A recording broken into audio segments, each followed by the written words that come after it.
باللہ من الشیطان الرجیم بسم اللہ الرحمن الرحیم وَإِذِ اسْتَسْقَىٰ مُوسَىٰ لِقَوْمِهِ فَقُلْنَا اضْرِب بِّعَصَاكَ الْحَجَرَ فَانفَجَرَتْ مِنْهُ اثْنَتَا عَشْرَةَ عَيْنًا قَدْ عَلِمَ كُلُّ أُنَاسٍ مَّشْرَبَهُمْ كُلُوا وَاشْرَبُوا مِن رِّزْقِ اللَّهِ وَلَا تَعْثَوْا فِي الْأَرْضِ مُفْسِدِينَ۔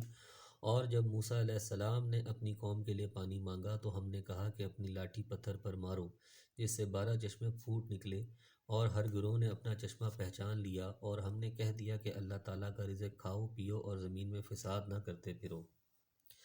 یہ واقعہ بعض کے نزدیک تیکا اور بعض کے نزدیک صحرائے سینا کا ہے۔ وہاں پانی کی طلب ہوئی تو اللہ تعالیٰ نے حضرت موسیٰ علیہ السلام سے کہا کہ اپنی لاٹھی پتھر پر مار، چنانچہ پتھر سے 12 چشمے جاری ہو گئے۔ قبیلے بھی 12 تھے، ہر قبیلے نے اپنے اپنے چشمے سے سیراب ہوتا۔ یہ بھی ایک معجزہ تھا جو حضرت موسیٰ علیہ السلام کے ذریعے اللہ تعالیٰ نے ظاہر فرمایا۔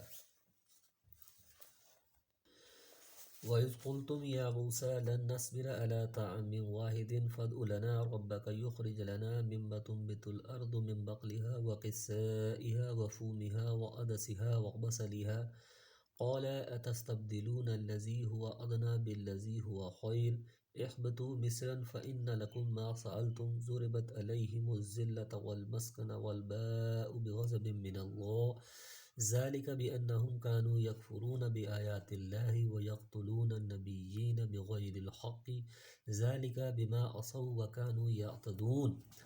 اور جب تم نے کہا اے موسیٰ ہم سے ایک ہی قسم کے کھانے پر ہرگز صبر نہ ہو سکے گا، اس لیے اپنے رب سے دعا کیجیے کہ وہ ہمیں زمین کی پیداوار ساگ، ککڑی، گیہوں، مسور اور پیاز دے۔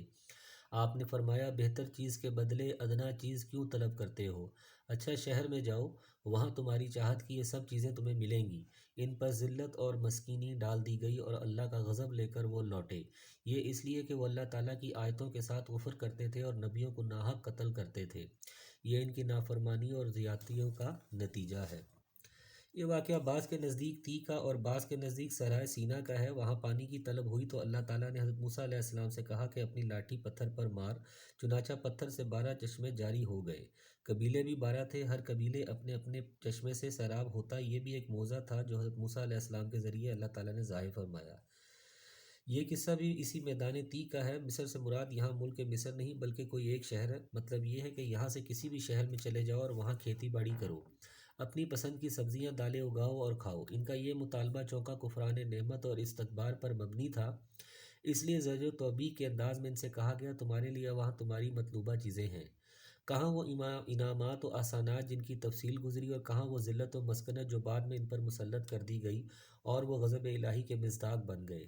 غضب بھی رحمت کی طرح اللہ کی صفت ہے جس کی تعویل ارادہ عقوبت یا نفس عقوبت سے کرنا صحیح نہیں۔ اللہ تعالیٰ ان پر غضبناک ہوا، کما ہوا شانہ اپنی شان کے لائق۔ یہ ذلت و غضب الہی کی وجہ بیان کی جا رہی ہے، گویا اللہ تعالیٰ کی آیتوں کا انکار اور اللہ کی طرف بلانے والے انبیاء علیہم السلام اور داعیان حق کا قتل اور ان کی تذلیل و اہانت یہ غضب الہی کا باعث ہے۔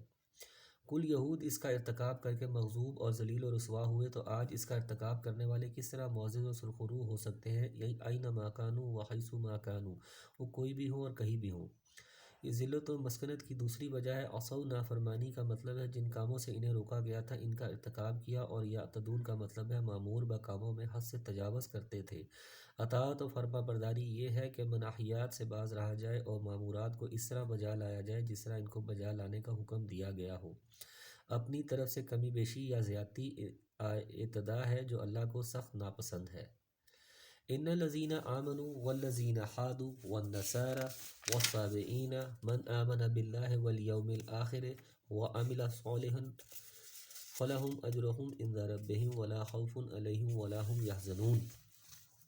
مسلمان ہو، یہودی ہو، نصارہ ہو یا صابی ہو، جو کوئی بھی اللہ تعالیٰ پر اور قیامت کے دن پر ایمان لائے اور نیک اعمال کرے، ان کی اجر ان کے رب کے پاس ہیں اور ان پر نہ تو کوئی خوف ہے اور نہ اداسی۔ یہود حوادہ بمانی محبت سے ہے یا تحودو بمانی توبہ سے بنا ہے، گویا ان کا یہ نام اصل میں توبہ کرنے یا ایک دوسرے کے ساتھ محبت رکھنے کی وجہ سے پڑا۔ تاہم موسیٰ علیہ السلام کے ماننے والوں کو یہود کہا جاتا ہے۔ نصارہ نصران کی جمع ہے، جیسے سقورا سقران کی جمع ہے، اس کا مادہ نصرت ہے۔ آپس میں ایک دوسرے کی مدد کرنے کی وجہ سے ان کا یہ نام پڑا۔ ان کو انصار بھی کہا جاتا ہے، جیسا کہ انہوں نے حضرت عیسیٰ علیہ السلام کو کہا تھا، نحن انصار اللہ۔ حضرت عیسیٰ علیہ السلام کے پیروکاروں کو نصارہ کہا جاتا ہے، جن کو عیسائی بھی کہتے ہیں۔ صابئین صابی کی جمع ہے، یہ لوگ وہ ہیں جو یقیناً ابتداً کسی دین حق کے پیرو رہے ہوں گے، اسی لیے قرآن میں یہودیت و عیسائیت کے ساتھ ان کا ذکر کیا گیا ہے، لیکن بعد میں ان کے اندر فرشتہ پرستی اور ستارہ پرستی آ گئی، یا یہ کسی بھی دین کے پیرو نہ رہے، اسی لیے لا مذہب لوگوں کو صابی کہا جانے لگا۔ بعض جدید مفسرین کو اس آیت کا مفہوم سمجھنے میں بڑی غلطی لگی ہے، اور اس سے انہوں نے وحدت ادیان کا فلسفہ کشید کرنے کی مذموم صحیح بھی کی ہے، یعنی رسالت محمدیہ پر ایمان لانا ضروری نہیں ہے، بلکہ جو بھی جس دین کو مانتا ہے اور اس کے مطابق ایمان رکھتا ہے اور اچھے عمل کرتا ہے، اس کی نجات ہو جائے گی۔ یہ فلسفہ سخت گمراہ کن ہے۔ آیت کی صحیح تفسیر یہ ہے کہ جب اللہ تعالیٰ نے سابقہ آیات میں یہود کی بد عملیوں اور سرکشیوں اور اس کی بنا پر ان کے مستحق عذاب ہونے کا تذکرہ فرمایا، تو ذہن میں اشکال پیدا ہو سکتا تھا کہ ان یہود میں جو لوگ صحیح کتاب الہی کے پیرو اور اپنے پیغمبر کی ہدایات کے مطابق زندگی گزارنے والے تھے، ان کے ساتھ اللہ تعالیٰ نے کیا معاملہ فرمایا یا کیا معاملہ فرمائے گا۔ اللہ تعالیٰ نے اس کی وضاحت فرما دی کہ صرف یہودی ہی نہیں، نصارہ اور صابی بھی اپنے اپنے وقت میں جنہوں نے اللہ پر اور یوم آخرت پر ایمان رکھا اور عمل صالح کرتے رہے، وہ سب نجات اخروی سے ہمکنار ہوں گے۔ اور اسی طرح اب رسالت محمدیہ پر ایمان لانے والے مسلمان بھی اگر صحیح طریقے سے ایمان باللہ والیوم الآخر اور عمل صالح کا اہتمام کریں گے تو یہ بھی یقیناً آخرت کی ابدی نعمتوں کے مستحق قرار پائیں گے۔ نجات اخروی میں کسی کے ساتھ امتیاز نہیں کیا جائے گا، وہاں بے لاگ فیصلہ ہوگا، چاہے مسلمان ہو یا رسول آخر الزماں صلی اللہ علیہ وسلم سے پہلے گزر جانے والی یہودی، عیسائی اور صابی وغیرہ ہوں۔ اس کی تائید بعد مسلم آثار سے ہوتی ہے، مثلا مجاہد حضرت سلمان فارسی رضی اللہ عنہ سے نقل کرتے ہیں، جس میں وہ کہتے ہیں کہ میں نے نبی صلی اللہ علیہ وسلم سے ان اہل دین کے بارے میں پوچھا جو میرے ساتھی تھے، عبادت گزار اور نمازی تھے، یعنی رسالت محمدیہ سے قبل وہ اپنے دین پر پابند تھے، تو اس موقع پر یہ آیت نازل ہوئی، ان الذین آمنوا والذین ہادوا۔ قرآن کریم کے دوسرے مقامات سے اس کی مزید تائید ہوتی ہے، مثلا ان الدین عند اللہ الاسلام، آل عمران، اللہ کے نزدیک دین صرف اسلام ہی ہے، وَمَن یتبع غیر الاسلام دینا فلن یقبل منہ، آل عمران، جو اسلام کے سوا کسی اور دین کا متلاشی ہوگا وہ ہرگز مقبول نہیں ہوگا۔ اور احادیث میں بھی نبی صلی اللہ علیہ وسلم نے وضاحت فرما دی کہ اب میری رسالت پر ایمان لائے بغیر کسی شخص کی نجات نہیں ہو سکتی۔ مثلا فرمایا، قسم ہے اس ذات کی جس کے ہاتھ میں میری جان ہے، میری امت میں جو شخص بھی میری بابت سن لے، وہ یہودی ہو یا عیسائی، پھر وہ مجھ پر ایمان لائے تو وہ جہنم میں جائے گا۔ اس کا مطلب یہ ہے کہ یہ وحدت ادیان کی گمراہی جہاں دیگر آیات قرآنی کو نظر انداز کرنے کا نتیجہ ہے، وہاں احادیث کے بغیر قرآن کو سمجھنے کی مضموم صحیح کا بھی اس میں بہت دخل ہے۔ اسی لیے یہ کہنا بالکل صحیح ہے کہ احادیث صحیحہ کے بغیر قرآن کو نہیں سمجھا جا سکتا۔ وَإِذْ أَخَذْنَا مِيثَاقَكُمْ وَرَفَعْنَا فَوْقَكُمُ الطُّورَ خُذُوا مَا آتَيْنَاكُمْ بِقُوَّةٍ وَاذْكُرُوا مَا فِيهِ لَعَلَّكُمْ تَتَّقُونَ۔ اور جب ہم نے تم سے وعدہ لیا اور تم پر طور پہاڑ لا کھڑا کر دیا اور کہا جو ہم نے تمہیں دیا ہے اس میں مضبوطی سے تھام لو اور جو کچھ اس میں ہے اسے یاد کرو تاکہ تم بچ سکو۔ جب تورات کے احکام کے مطابق یہود نے ازراہ شرارت کہا کہ ہم سے تو ان احکام پر عمل نہیں ہو سکے گا، تو اللہ تعالیٰ نے طور پہاڑ کو سائبان کی طرح ان کے اوپر کر دیا، جس سے ڈر کر انہوں نے عمل کرنے کا وعدہ کیا۔ ثم تولیتم من بعد ذلک فلولا فضل اللہ علیکم ورحمتہ لکنتم من الخاسرین۔ لیکن تم اس کے بعد بھی پھر گئے، پھر اگر اللہ تعالیٰ کا فضل اور اس کی رحمت تم پر نہ ہوتی تو تم نقصان والے ہو جاتے۔ وَلَقَدْ عَلِمْتُمُ الَّذِينَ اعْتَدُوا مِنْكُمْ فِي السَّبْتِ فَقُلْنَا لَهُمْ كُونُوا قِرَدَةً خَاسِئِينَ۔ اور یقیناً تمہیں ان لوگوں کا علم بھی ہے جو تم میں سے ہفتہ کے بارے میں حد سے بڑھ کر ہم نے بھی کہہ دیا کہ تم ذلیل بندر ہو جاؤ۔ سبت ہفتہ کے دن یہودیوں کو مچھلی کا شکار بلکہ کوئی بھی دنیاوی کام کرنے سے منع کیا گیا تھا، لیکن انہوں نے ایک ہیلا اختیار کر کے حکم الہی سے تجاوز کیا۔ ہفتے والے دن بطور امتحان مچھلیاں زیادہ آتیں، انہوں نے گڑھے کھود لیے تاکہ مچھلیاں ان میں پھنسی رہیں اور پھر اتوار والے دن ان کو پکڑ لیتے۔ فَجَعَلْنَاهَا نَقَالًا لِمَا بَيْنَ يَدَيْهَا وَمَا خَلْفَهَا وَمَوْعِظَةً لِّلْمُتَّقِينَ۔ اسے ہم نے اگلے پچھلوں کے لیے عبرت کا سبب بنا دیا اور پرہیزگاروں کے لیے واعظ و نصیحت کا۔ وَإِذْ قَالَ مُوسَىٰ لِقَوْمِهِ إِنَّ اللَّهَ يَأْمُرُكُمْ أَن تَذْبَحُوا بَقَرَةً قَالُوا أَتَتَّخِذُونَا هُزُوًا قال اعوذ باللہ ان اکون من الجاہلین۔ اور حضرت موسیٰ علیہ السلام نے جب اپنی قوم سے کہا کہ اللہ تعالیٰ تمہیں ایک گائے ذبح کرنے کا حکم دیتا ہے تو انہوں نے کہا ہم سے مذاق کیوں کرتے ہیں؟ آپ نے جواب دیا کہ میں ایسا جاہل ہونے سے اللہ تعالیٰ کی پناہ پکڑتا ہوں۔ بنی اسرائیل میں ایک لاولد مالدار آدمی تھا جس کا وارث صرف ایک بھتیجا تھا۔ ایک رات اس بھتیجے نے اپنے چچا کو قتل کر کے لاش کسی آدمی کے دروازے پر ڈال دی۔ صبح قاتل کی تلاش میں ایک دوسرے کو ذمہ دار ٹھہرانے لگے۔ بالآخر حضرت موسیٰ علیہ السلام تک پہنچی تو انہوں نے ایک گائے ذبح کرنے کا حکم ہوا۔ گائے کا ایک ٹکڑا مقتول کو مارا گیا جس سے وہ زندہ ہو گیا اور قاتل کی نشاندہی کر کے مر گیا۔ قالوا ادع لنا ربك يبين لنا ما هي قال انه يقول انها بقرة لا فارض ولا بكر عوان بين ذلك فافعلوا ما تؤمرون۔ انہوں نے کہا اے موسیٰ دعا کیجئے کہ اللہ تعالیٰ ہمارے لیے اس کی ماہیت بیان کر دے۔ آپ نے فرمایا وہ کہتا ہے گائے نہ تو بالکل بڑھیا ہو نہ بچہ بلکہ درمیانی عمر کی نوجوان ہو۔ اب جو تمہیں حکم دیا گیا ہے بجا لاؤ۔ قالوا ادع لنا ربك يبين لنا ما لونها قال انه يقول انها بقرة صفراء فاقع لونها تسر الناظرين۔ وہ پھر کہنے لگے کہ دعا کیجیے اللہ تعالیٰ بیان کرے کہ اس کا رنگ کیا ہے۔ فرمایا وہ کہتا ہے کہ وہ گائے زرد رنگ کی ہے، چمکیلا اور دیکھنے والوں کو بھلا لگنے والا اس کا رنگ ہے۔ قالوا ادع لنا ربك يبين لنا ما هي ان البقرة تشابه علينا وان ان شاء الله لمهتدون۔ وہ کہنے لگے کہ اپنے رب سے اور دعا کیجیے کہ ہمیں اس کی مزید ماہیت بتلائے، اس قسم کی گائے تو بہت ہیں، پتہ نہیں چلتا، اگر اللہ نے چاہا تو ہم ہدایت والے ہو جائیں گے۔ قال انه يقول انها بقرة لا ذلول تثير الارض ولا تسقي الحرث مسلمة لا شيء فيها قالوا الآن جئت بالحق فذبحوها وما كادوا يفعلون۔ آپ نے فرمایا کہ اللہ کا فرمان ہے کہ وہ گائے کام کرنے والی، زمین میں ہل جوتنے والی اور کھیتوں کو پانی پلانے والی نہیں ہے، وہ تندرست اور بے داغ ہے۔ انہوں نے کہا اب آپ نے حق واضح کر دیا، گویا وہ حکم برداری کے قریب نہ تھے لیکن اسے مانا اور وہ گائے ذبح کر دی۔ انہیں حکم تو دیا گیا تھا کہ ایک گائے کو ذبح کر دو، وہ کوئی سی بھی ایک گائے ذبح کر دیتے حکم الہی پر عمل ہو جاتا، لیکن انہوں نے حکم الہی پر سیدھے طریقے سے عمل کرنے کے بجائے مین میخ نکالنا اور طرح طرح کے سوالات کرنا شروع کر دیے، جس پر اللہ تعالیٰ بھی ان پر سختی کرتا چلا گیا۔ اسی لیے دین میں تعمق اور سختی اختیار کرنے سے منع کیا گیا ہے۔ وَإِذْ قَتَلْتُمْ نَفْسًا فَادَّارَأْتُمْ فِيهَا وَاللَّهُ مُخْرِجٌ مَا كُنْتُمْ تَكْتُمُونَ۔ جب تم میں سے ایک شخص کو قتل کر ڈالا پھر اس میں اختلاف کرنے لگے اور تمہاری پوشیدگی کو اللہ تعالیٰ ظاہر کرنے والا تھا۔ یہ قتل کا وہی واقعہ جس کی بنا پر بنی اسرائیل کو گائے ذبح کرنے کا حکم دیا گیا تھا، اور اس طرح اللہ تعالیٰ نے اس قتل کا راز فاش کر دیا۔ درا حال ہے کہ وہ قتل رات کی تاریکی میں لوگوں سے چھپ کر کیا گیا تھا۔ مطلب یہ ہوا کہ نیکی یا بدی تم کتنی بھی چھپ کر کرو اللہ کے حکم میں ہے، اللہ کے علم میں ہے، اور اللہ تعالیٰ اسے لوگوں پر ظاہر کرنے کی قدرت رکھتا ہے۔ اس لیے خلوت ہو یا جلوت ہر وقت اور ہر جگہ اچھے کام ہی کیا کرو، تاکہ اگر وہ کسی وقت ظاہر بھی ہو جائیں اور لوگوں کے علم میں آ بھی جائیں تو شرمندگی نہ ہو، بلکہ اس سے احترام و وقار میں اضافہ ہی ہو۔ اور بدی کتنی بھی چھپ کر کیوں نہ کی جائے اس کے فاش ہونے کا امکان ہے، جس سے انسان کی بدنامی اور ذلت و رسوائی ہوتی ہے۔ فَقُلْنَا اضْرِبُوهُ بِبَعْضِهَا كَذَلِكَ يُحْيِي اللَّهُ الْمَوْتَى وَيُرِيكُمْ آيَاتِهِ لَعَلَّكُمْ تَعْقِلُونَ۔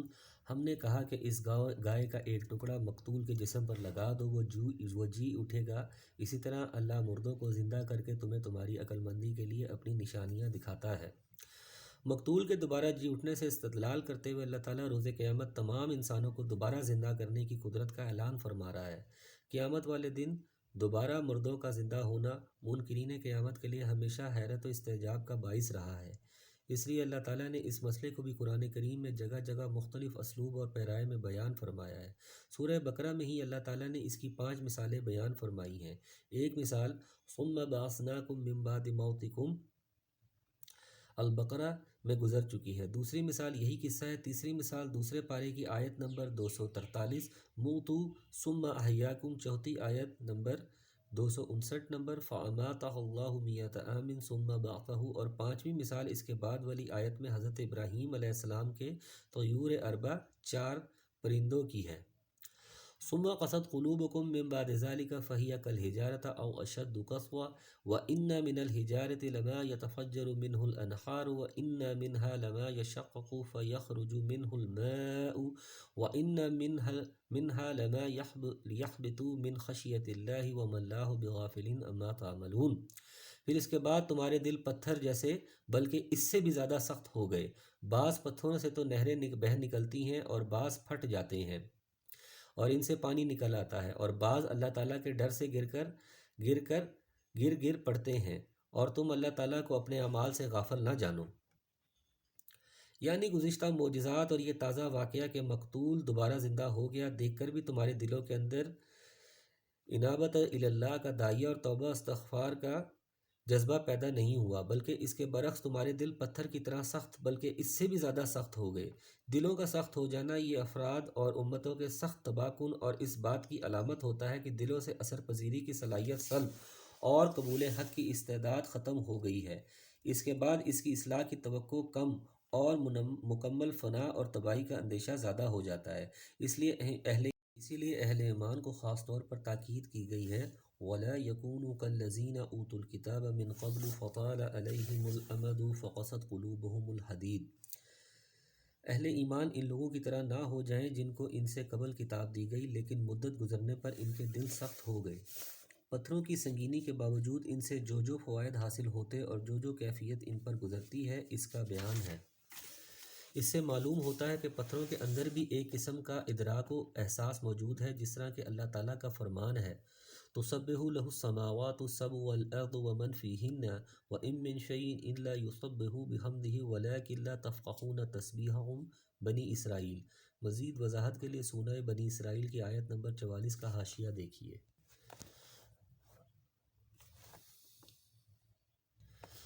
افتطمعون ان يؤمنوا لكم وقد كان فريق منهم يسمعون كلام الله ثم يحرفونه من بعد ما عقلوه وهم يعلمون۔ مسلمانوں کیا تمہاری خواہش ہے کہ یہ لوگ ایماندار بن جائیں، حالانکہ ان میں سے ایسے لوگ بھی جو کلام اللہ کو سن کر عقل و علم والے ہوتے ہوئے بھی پھر بھی بدل ڈالا کرتے تھے۔ اہل ایمان سے خطاب کر کے یہودیوں کی بابت کہا جا رہا ہے کہ کیا تمہیں ان کے ایمان لانے کی امید ہے؟ درا حالانکہ ان کے پچھلے لوگوں میں سے ایک فریق ایسا بھی تھا جو کلام الہی میں جانتے بوجھے تحریف لفظی و معنوی کرتا تھا۔ یہ استفہام انکاری ہے، یعنی ایسے لوگوں کے ایمان لانے کی قطعاً امید نہیں۔ اس کا مطلب یہ ہوا کہ جو لوگ دنیاوی مفادات یا جزوی تعصبات کی وجہ سے کلام الہی میں تحریف تک کرنے سے گریز نہیں کرتے، وہ گمراہی کی ایسی دلدل میں پھنس جاتے ہیں کہ اس سے نکل نہیں پاتے۔ امت محمدیہ کے بہت سے علماء مشائخ بھی بدقسمتی سے قرآن و حدیث میں تحریف کے مرتکب ہیں۔ اللہ تعالیٰ اس جرم سے محفوظ رکھیے۔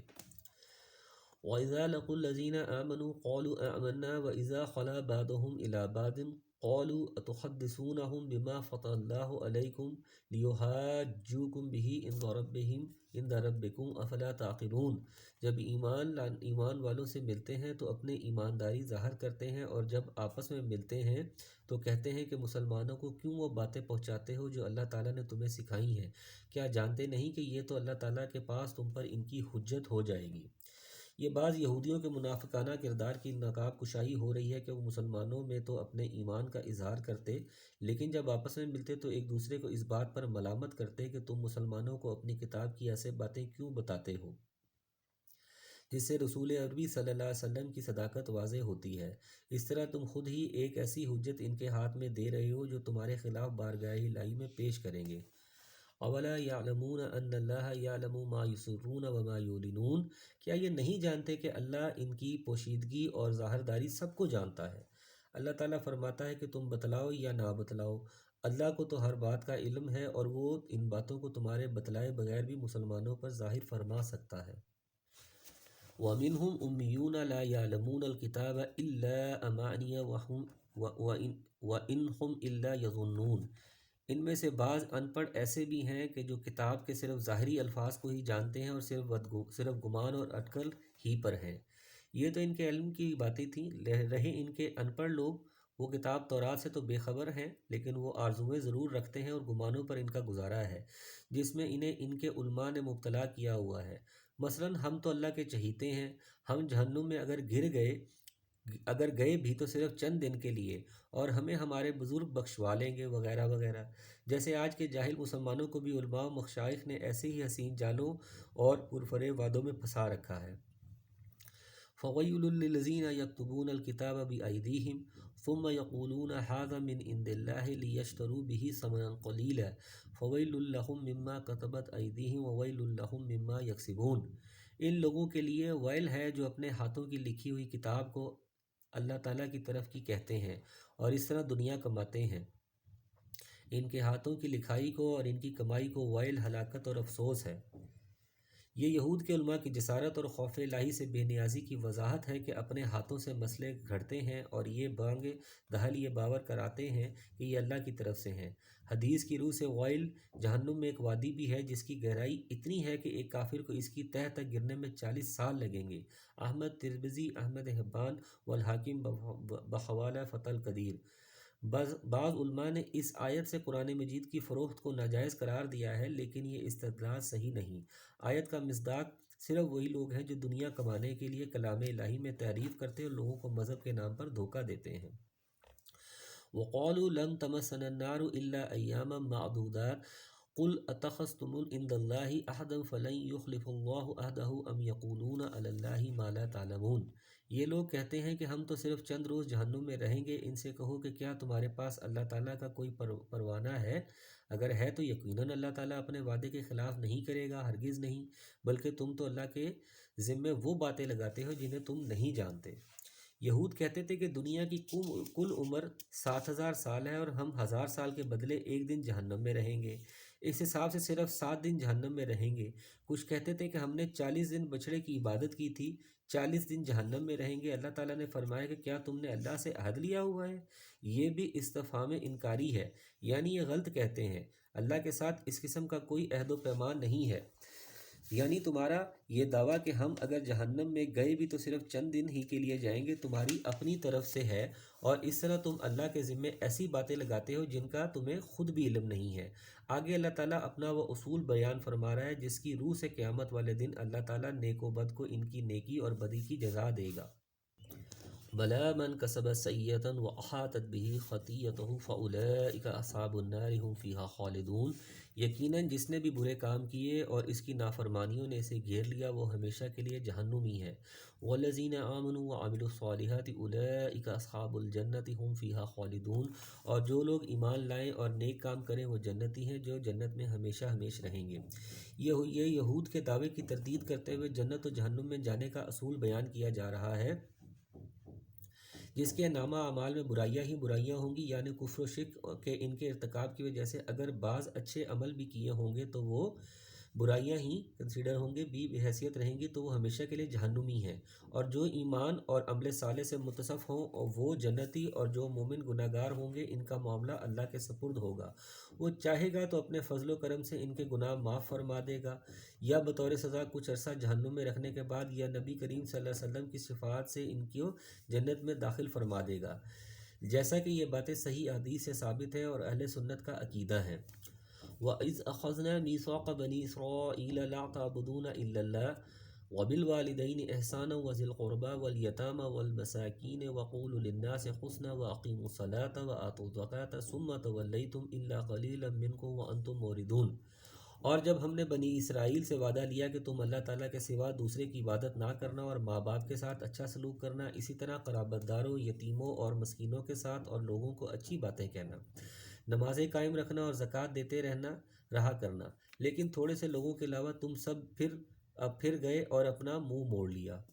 وَإِذْ أَخَذْنَا مِيثَاقَكُمْ لَا تَسْفِكُونَ دِمَاءَكُمْ وَلَا تُخْرِجُونَ أَنفُسَكُم مِّن دِيَارِكُمْ ثُمَّ أَقْرَرْتُمْ وَأَنتُمْ تَشْهَدُونَ۔ اور جب ہم نے تم سے وعدہ لیا کہ آپس میں خون نہ بہانا، قتل نہ کرنا اور آپس والوں کو جلا وطن نہ کرنا، تم نے اقرار کیا اور تم اس کے شاہد بنے۔ ان آیات میں پھر وہ عہد بیان کیا جا رہا ہے جو بنی اسرائیل سے لیا گیا، لیکن اس سے بھی انہوں نے اعراض ہی کیا۔ اس عہد میں اولاً صرف ایک اللہ کی عبادت کی تاکید ہے جو ہر نبی کی بنیادی اور اولین دعوت رہی ہے، جیسا کہ سورہ الانبیاء آیت نمبر 25 اور دیگر آیات سے واضح ہے۔ اس کے بعد والدین کے ساتھ حسن سلوک کا حکم ہے۔ اللہ کی عبادت کے بعد دوسرے نمبر پر والدین کی اطاعت و فرما برداری اور ان کے ساتھ حسن سلوک کی تاکید سے واضح کر دیا گیا کہ جس طرح اللہ کی عبادت بہت ضروری ہے، اسی طرح اس کے بعد والدین کی اطاعت بھی بہت ضروری ہے اور اس میں کوتاہی کی کوئی گنجائش نہیں ہے۔ قرآن میں متعدد مقامات پر اللہ تبارک و تعالیٰ نے اپنی عبادت کے بعد دوسرے نمبر پر والدین کی اطاعت کا ذکر کر کے اس کی اہمیت کو واضح کر دیا ہے۔ اس کے بعد رشتہ داروں، یتیموں، مساکین کے ساتھ حسن سلوک کی تاکید اور حسن گفتار کا حکم ہے۔ اسلام میں بھی ان باتوں کی بڑی تاکید ہے، جیسا کہ احادیث رسول صلی اللہ علیہ وسلم سے واضح ہے۔ اس عہد میں اقامت صلاۃ اور ایتاء زکوٰۃ کا بھی حکم ہے، جس سے معلوم ہوتا ہے کہ یہ دونوں عبادتیں پچھلی شریعتوں میں بھی موجود رہی ہیں، جن سے ان کی اہمیت واضح ہے۔ اسلام میں بھی یہ دونوں عبادات نہایت اہم ہیں، حتیٰ کہ ان میں سے کسی ایک کے انکار یا اس سے اعراض کو کفر کے مترادف سمجھا گیا ہے، جیسا کہ حضرت ابوبکر صدیق رضی اللہ عنہ کے عہد خلافت میں مانعین زکوٰۃ کے خلاف جہاد کرنے سے واضح ہے۔ ثم انتم هؤلاء تقتلون انفسکم وتخرجون فریقا منکم من دیارہم تظاہرون علیہم بالاسم والعدوان وإن یاتوکم اسارى تفادوهم وهو محرم علیکم اخراجهم افتؤمنون ببعض الكتاب وتکفرون ببعض فما جزاء من يفعل ذلك منكم إلا خزي في الحياة الدنيا ويوم القيامة يردون إلى أشد العذاب وما الله بغافل عما تعملون۔ لیکن پھر بھی تم نے آپس میں قتل کیا اور آپس کے ایک دوسرے کے فرقے کو جلا وطن بھی کیا اور گناہ اور زیادتی کے کاموں میں ان کے خلاف دوسرے کی طرفداری کی۔ ہاں، جب وہ قیدی ہو کر تمہارے پاس آئے تو تم نے ان کے فدیے دیے، لیکن ان کا نکالنا جو تم پر حرام تھا اس کا کچھ خیال نہ کیا۔ کیا بعض احکام پر ایمان رکھتے ہو اور بعض کے ساتھ کفر کرتے ہو؟ تم میں سے جو بھی ایسا کرے اس کی سزا اس کے سوا کیا ہو سکتی ہے کہ دنیا میں رسوائی اور قیامت کے دن سخت عذاب کی مار، اور اللہ تعالیٰ تمہارے اعمال سے بے خبر نہیں۔ نبی کریم صلی اللہ علیہ وسلم کے زمانے میں جو انصار جو اسلام سے قبل مشرک تھے کہ دو قبیلے تھے، اوس اور خزرج، ان کی آپس میں آئے دن جنگ رہتی تھی۔ اسی طرح یہود مدینہ کے 3 قبیلے تھے، بنو قینقاع، بنو نذیر اور بنو قریظہ، یہ بھی آپس میں لڑتے رہتے تھے۔ بنو قریظہ اوس کے حلیف ساتھی اور بنو قینقاع اور بنو نذیر خزرج کے حلیف تھے۔ جنگ میں یہ اپنے اپنے حلیفوں کی مدد کرتے اور اپنے ہی ہم مذہب و یہودیوں کو قتل کرتے، ان کے گھروں کو لوٹتے اور انہیں جلا وطن کر دیتے۔ ذرا حالانکہ تورات کے مطابق ایسا کرنا ان کے لیے حرام تھا، لیکن پھر انہی یہودیوں کو جب وہ مغلوب ہونے کی وجہ سے قیدی بن جاتے تو فدیہ دے کر چھڑاتے اور کہتے کہ ہمیں تورات میں یہی حکم دیا گیا ہے۔ ان آیات میں یہودیوں کے اسی کردار کو بیان کیا گیا ہے کہ انہوں نے شریعت کو موم کی ناک بنا لیا تھا، بعض چیزوں پر ایمان لاتے اور بعض کو ترک کر دیتے، کسی حکم پر عمل کر لیتے اور کسی وقت شریعت کے حکم کو کوئی اہمیت ہی نہ دیتے۔ قتل، اخراج اور ایک دوسرے کے خلاف مدد کرنا ان کی شریعت میں بھی حرام تھا۔ ان امور کا تو انہوں نے بے محابہ ارتکاب کیا اور فدیہ دے کر چھڑا لینے کا جو حکم تھا اس پر عمل کر لیا، حالانکہ اگر پہلے 3 امور کا وہ لحاظ رکھتے تو فدیہ دے کر چھڑانے کی نوبت ہی نہ آتی۔ اولئک الذین اشتروا الحیاۃ الدنیا بالآخرہ فلا یخفف عنہم العذاب ولا هم ینصرون۔ یہ وہ لوگ ہیں جنہوں نے دنیا کی زندگی کو آخرت کے بدلے خرید لیا ہے، ان کے نہ تو عذاب ہلکے ہوں گے اور نہ ان کی مدد کی جائے گی۔ یہ شریعت کے کسی حکم کے مان لینے اور کسی کو نظر انداز کر دینے کی سزا بیان کی جا رہی ہے۔ اس کی سزا دنیا میں عزت و سرفرازی کی جگہ جو مکمل شریعت پر عمل کرنے کا نتیجہ ذلت و رسوائی، اور آخرت میں ابدی نعمتوں کے بجائے سخت عذاب ہے۔ اس سے معلوم ہوا کہ اللہ کے ہاں وہ اطاعت مقبول ہے جو مکمل ہو۔ بعض باتوں کا مان لینا یا ان پر عمل کر لینا اللہ تعالیٰ کے ہاں اس کی کوئی اہمیت نہیں۔ یہ آیت ہم مسلمانوں کو بھی دعوت و غور و فکر دے رہی ہے کہ کہیں مسلمانوں کی ذلت و رسوائی کی وجہ بھی مسلمانوں کا وہی کردار تو نہیں جو مذکورہ آیات میں یہود کا بیان کیا گیا ہے۔